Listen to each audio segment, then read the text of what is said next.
Bonjour bien-aimés du Seigneur. Ce matin, j'aimerais partager un passage avec vous. Selon la révélation que Dieu m'a donnée pour cette semaine, qui m'a vraiment ému dans la prière, j'étais en train de prier, voici ce que je recevais du Seigneur. Il me disait qu'il est temps pour les enfants de Dieu de passer à l'état d'enfant, de l'état enfant à l'état de fils. Avant de commenter un peu ce que je suis en train de dire, je vais lire un passage des Écritures qui en parle déjà dans Galates 4, ne serait-ce que le verset 1 que je lis. Or, aussi longtemps que l'héritier est enfant, je dis qu'il ne diffère en rien d'un esclave, quoiqu'il soit le maître de tout. Donc, aussi longtemps que l'héritier est enfant, je dis qu'il ne diffère en rien d'un esclave, quoiqu'il soit le maître de tout. Souvent, en tant que chrétiens, nous proclamons que nous sommes enfants de Dieu, nous proclamons que nous sommes héritiers avec Christ, nous proclamons que nous sommes assis dans les lieux célestes en Christ, mais notre vie de tous les jours ne manifeste pas cette proclamation que nous faisons jour après jour. Qu'est-ce que l'enfant? Évidemment, l'enfant, il est sous des tuteurs. Quand on continue le passage, je vais lire un peu la suite, il dit, mais il est sous des tuteurs et des administrateurs jusqu'au temps marqué par le Père. Voilà. Donc, il dit, aussi longtemps que l'héritier est enfant, je dis qu'il ne diffère en rien d'un esclave, quoiqu'il soit le maître de tout. Mais il est sous des tuteurs et des administrateurs jusqu'au temps marqué par le Père, etc. Donc, en tant que chrétiens nés de nouveau, nous sommes adoptés dans le corps du Christ, nous sommes adoptés en tant qu'enfants de Dieu. Mais nous ne devons pas rester dans cet état d'enfant. Il faut grandir. Un enfant qui naît, il grandit. Un enfant physiquement, nous avons été tous des bébés, d'abord des fœtus dans le ventre de notre mère.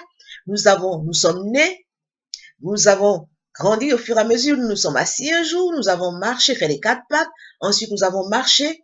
Ensuite, nous avons grandi. 2 ans, 3 ans, nous sommes arrivés à l'âge de l'adolescence, puis à l'âge adulte. Et un jour, nous aurons l'âge adulte de vieillard, puis nous mourrons un jour. Donc, c'est un processus. Autant nous croissons dans le plan physique, de la même manière, nous devons croître dans le plan spirituel. Alors, je ne comprends pas. Une fois que les chrétiens, ils sont sauvés, ils ont accepté Jésus, ils pensent que c'est la fin de tout. Ils ne font plus rien. Ils attendent que ça tombe tout cuit du ciel, que tout leur tombe dans les mains, tout cuit. C'est pas possible. Il y a un travail spirituel qu'il faut faire. Nous sommes aujourd'hui dans une mouvance chrétienne de prospérité, prospérité, prospérité. D'accord, c'est bien. Le Christ a dit, je viens afin que les brebis aient la vie et qu'elle l'ait en abondance. Mais pour avoir cette vie en abondance, il faut faire quelque chose quand même. Il faut bouger, il faut poser des actes spirituels. Il faut avoir une vie de prière, il faut avoir une vie de foi, il faut manifester sa foi, il faut faire croître sa foi. Mais les gens ne font rien, ils ne lisent pas la Bible, ils ne méditent pas. Alors que la Bible, la parole de Dieu, c'est la nourriture de notre âme. Ils ne prient même pas et ils veulent obtenir tout gratuitement. Alors que c'est par la prière que nous faisons descendre les grâces de Dieu sur la terre. Alors, celui qui est enfant, il est toujours en train de dire, papa, donne-moi, papa, donne-moi. Il joue l'enfant gâté comme l'enfant dans le monde physique. Nos enfants, ils sont innocents, ils nous demandent des choses et nous sommes obligés de les leur donner parce que nous savons que c'est des enfants. Ils sont encore irresponsables, ils ne peuvent pas prendre des décisions par eux-mêmes. Mais dès que l'enfant grandit, déjà à l'âge d'adolescence, même déjà à l'âge de 7 ans, on laisse l'enfant poser des petits actes, prendre ses responsabilités. À l'âge d'adolescent, l'enfant lui-même, il veut prendre son indépendance. Il s'oppose des fois au père, à la mère. Il rentre dans une sorte de rébellion, ce qui est normal. Mais à un moment donné, il se ressaisit de sa rébellion et puis il se range quand il tend vers l'âge d'adulte. De la même manière, en tant qu'enfant spirituel, spirituellement, nous devons grandir, nous devons croître. À un moment donné, nous sommes enfants. Paul dit, quand j'étais enfant, je faisais comme enfant, j'agissais comme un enfant, mais quand je suis devenu un homme, quand je suis devenu mature, j'ai changé mes manières d'enfant. Et les Écritures disent, nous devons être à la stature parfaite de Christ. Alors pourquoi, chrétien, vous ne voulez pas passer à cette étape-là? Avec tous les dons que Dieu a mis, avec tous les ministères qui sont là, avec tous les enseignements que vous recevez, mais vous êtes toujours dans votre état enfant, toujours en train de commander au ciel, toujours en train de demander au ciel, alors que vous devez maintenant passer à la phase d'enfant pour représenter les intérêts du Père sur la terre, pour attirer la gloire du Père sur la terre, pour attirer la volonté du Père sur la terre. Dieu dit c'est le temps de passer à la phase de fils. de sortir de la phase de enfant, qui est tout en train de commander.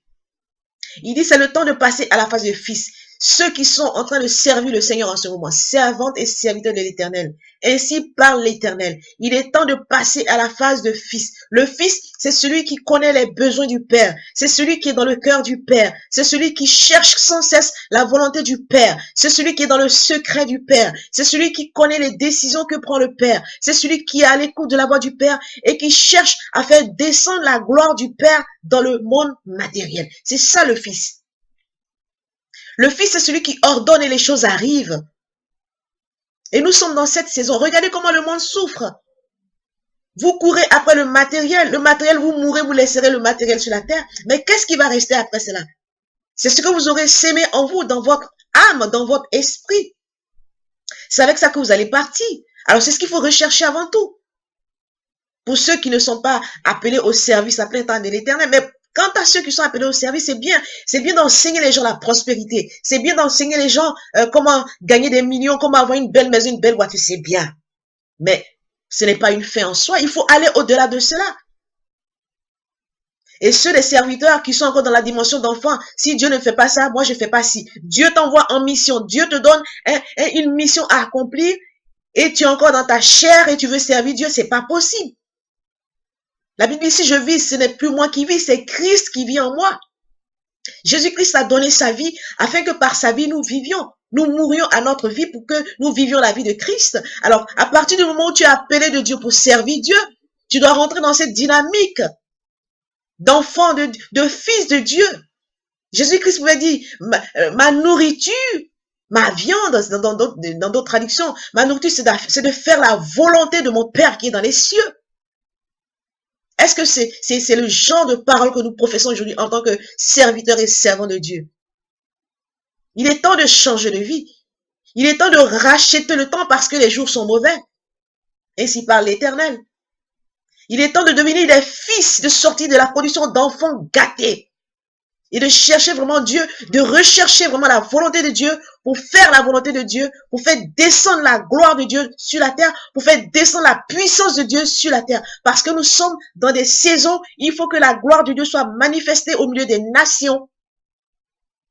Et ce sont les fils qui peuvent faire ce travail-là. C'est le message que je voulais partager avec vous ce matin.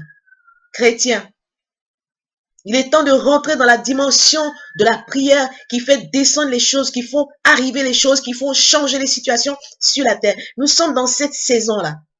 Jésus-Christ n'est pas mort, il est ressuscité, il a donné sa vie afin que par notre vie, lorsque nous l'avons accepté, nous puissions aussi en tant que fils poser des actes qui glorifient son nom, des actes qui manifestent la gloire, la puissance de Dieu sur la terre. Voilà ce à quoi nous sommes appelés. Il est temps de changer de vie. Il est temps de revenir à Dieu. Il est temps d'arrêter les distractions vaines. Il est temps d'arrêter de se copier les uns sur les autres. Celui l'a fait, si donc moi aussi je fais parce que ça marche. Est-ce que c'est à ça que Dieu t'a appelé? Reste dans ton champ de mission, reste dans ton canevas de mission. Fais ce à quoi Dieu t'a appelé et fais-le parfaitement en recherchant sans cesse la volonté de Dieu. C'est en cela que le royaume de Dieu peut descendre sur la terre. C'est en cela que Jésus-Christ peut être glorifié. C'est en cela que Dieu peut être honoré et que la joie sera parfaite dans le ciel comme elle est parfaite. Il est temps de faire descendre la volonté de Dieu sur la terre. Il est temps de faire descendre le règne de Dieu sur la terre. Il dit que ton règne vienne, que ta volonté soit faite sur la terre comme elle est faite au ciel. Mais comment la volonté de Dieu peut descendre sur la terre, comment la volonté de Dieu peut être faite sur la terre, si nous restons dans notre nature charnelle, si nous restons dans nos petits besoins charnels, si nous continuons toujours à pleurnicher devant Dieu pour des futilités. Il a dit, si vous avez la nourriture, le vêtement, cela vous suffira. Alors il est temps d'avancer, bien-aimés. Il est temps de rechercher Dieu. Il est temps de rentrer en eau profonde avec le Seigneur. Il est temps de passer à une autre dimension dans la prière et dans le service à l'Éternel et aux hommes. C'était mon partage de ce dimanche. Restez bénis au nom de Jésus notre Seigneur. Amen.